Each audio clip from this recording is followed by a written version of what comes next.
And not a whole lot to say about that one. Pretty disappointing. Apologize to our fans. Asked them to show up. They certainly did their part and early in the game and were loud and nowhere near good enough to win. Questions? Yeah, we knew there were going to be some ugly runs. Look, this is a really good defense. They're 1 or 2 in the country and everything. And when you're missing 3 offensive line starters and then 3 of your offensive line starters from today's game go out, it's not ideal, David. But yes, we know we needed to get the ball in the perimeter. We did that on the first play of the game. We needed to get the ball out in space. We did that with some of the perimeter throws to receivers, but not being able to, line up and run the ball downhill like we need to certainly was a challenge to do that today.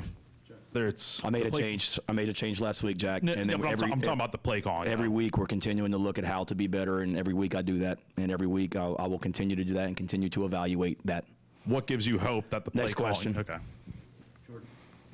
What gives me hope? I see the way we practice during the week. What gives me hope? I see the number of guys that we had out today that I wasn't even sure was going to be able to play, that fought their asses off to get back out there and get healthy and be able to play today.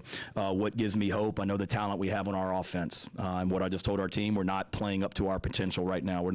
I am not getting the most out of this team right now, offensively, defensively, and special teams. After the change at offensive line coach, how do you feel like that group played today? And we were better in regards to just going out there and being able to turn it loose. Only 4 penalties. One of those was on the punt team.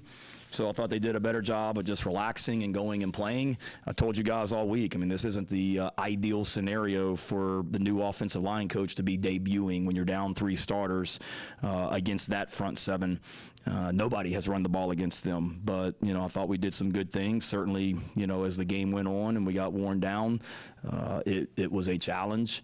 But none of it was good enough today, Jordan. Don't get me wrong. Nobody's sitting in there patting ourselves on the back because of what we did. But I thought those guys got in there and competed and battled, and that's what I'm proud of. We didn't even know if Gabe Brownlow-Dindy was going to be able to play today. We didn't know if Brandon Cisse was going to be able to play today. We didn't know if Monkel Goodwine was going to be able to play today. Vakari Swain breaks his finger in practice on Wednesday and has to have surgery on Wednesday night and is out there catching punts today. Marquis Anderson wasn't sure he was going to be able to play. Our guys, they played their guts all out and played their butts off and hurt for them because they're fighting and proud of those guys, but we just weren't good enough in any area today. You guys have asked me this before, and I'll tell you the same answer. What's the goal for this season? What's a successful season? To get the most out of this team. And right now, I'm not getting the most out of this team as the head football coach. And it's back to work tomorrow to continue to see if we can maximize the ability and the potential on this year's team. So I see the way that our guys are competing. I see the way that our guys are working.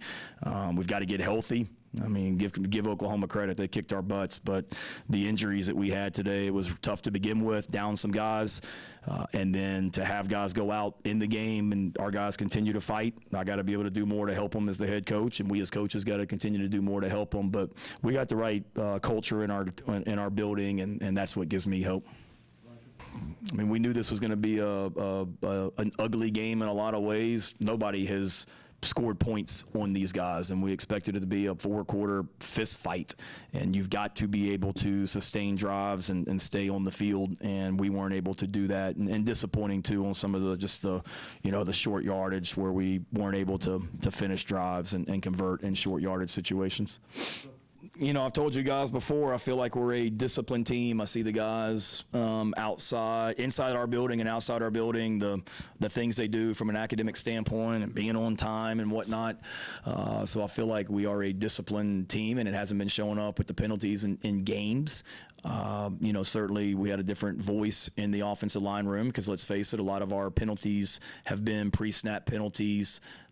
A lot of false starts or illegal snaps. So I thought those offensive linemen did a nice job today of just being poised and relaxed in there and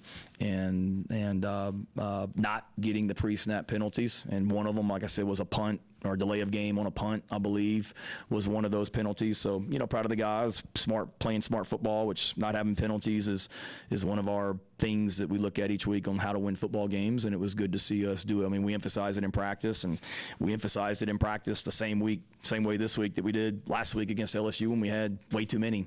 But I think just good focus by our guys today, and that's what's frustrating. We had a great. I know guys get tired of me saying it. Had a great week of practice. Our guys were focused. Had a hell of a walkthrough yesterday here in the stadium, and just like last week, we fully expected to win this game, and disappointed that we didn't do it.